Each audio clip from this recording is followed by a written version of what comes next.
Every week we like to focus for a few minutes on Bible prophecy. We call it a prophecy update for lack of a better term. We're futurists. That means we interpret the unfulfilled portions of the book of Daniel and the book of Revelation and all other unfulfilled prophecy as if it were going to be literally, physically, apocalyptically, and globally fulfilled. In his prophetic sermon we called the Olivet Discourse, Jesus said the end times would be like the days of Noah. Then he specifically referenced strange marriages in the days of Noah. In Genesis chapter 6, we're told that certain fallen angels were marrying human women.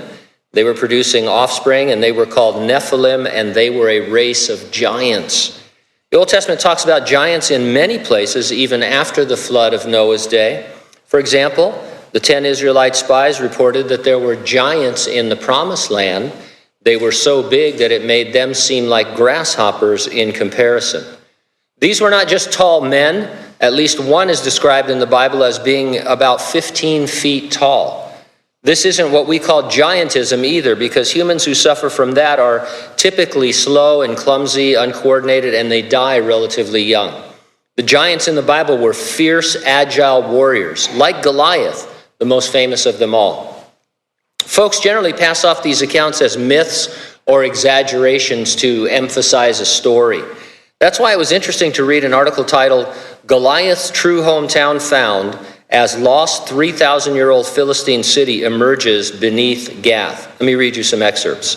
Archaeologists excavating the ancient Philistine city of Gath have uncovered massive 3,000-year-old fortifications of a size unprecedented for their time and place. The discovery could help explain why the Bible names this town as a home to giants, the researchers say. The monumental ruins emerged in recent months beneath the remains of a later and already well-explored layer of Philistine settlement, indicating the researchers have stumbled upon an older city that was partially or completely built over by subsequent generations. If Goliath did once exist, his hometown would apparently have been this city, not the one under archaeological investigation for decades. I've been digging here for 23 years, and this place still manages to surprise me, says Aaron Mayer, a professor of archaeology at Bar Ilan University, who leads the expedition in Gath. All along, we had this older giant city that was hiding just a meter under the city where we were digging.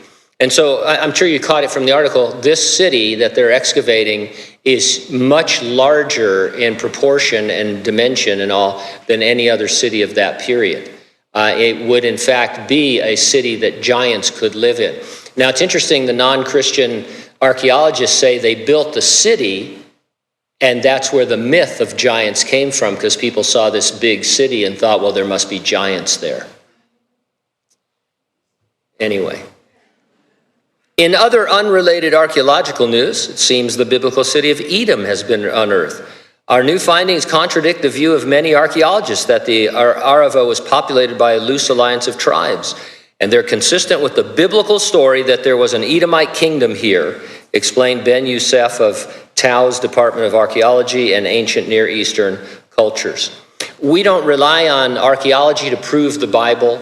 But it's always interesting when the Bible was right all along, and archaeologists have to admit it. In other unrelated Noah-type news, now this is one of those way out there things. I couldn't do it as a separate update because you'd think I was crazy. But it mentions Noah, and it's happening. A Russian billionaire is ramping up plans to save humanity by creating a floating garden of gods in the solar system for 15 million lucky people. In 2017, the group sent a satellite, Asgardia 1, into low Earth orbit and declared sovereignty over the space it occupies. I guess if you're a billionaire, you can do anything you want. Earlier this year, Asgardia unveiled plans to build a fleet of, quote, cosmic Noah's Arks, orbiting the Earth at a cost of roughly $100 billion apiece for its micronation. The ultimate goal is to recruit 100 million Asgardians, of whom 15 million will be residents in space and beyond. I can't make this stuff up. It's just amazing. My point, though, is simply this, returning to what we started with. The discovery of Gath, evidence that there were giants, Nephilim, is exactly what you expect based on the words of Jesus that it will be as it was in the days of Noah. Jesus promised to return to rapture his church. You know that entails the resurrection of the dead in Christ and then the catching away of living believers will be together with the Lord forever in heaven. It's presented in the Bible as an imminent. That means it's an any moment event. And so I ask you, are you ready for the rapture? If not, get ready and stay ready and keep looking up, because ready or not, Jesus is coming.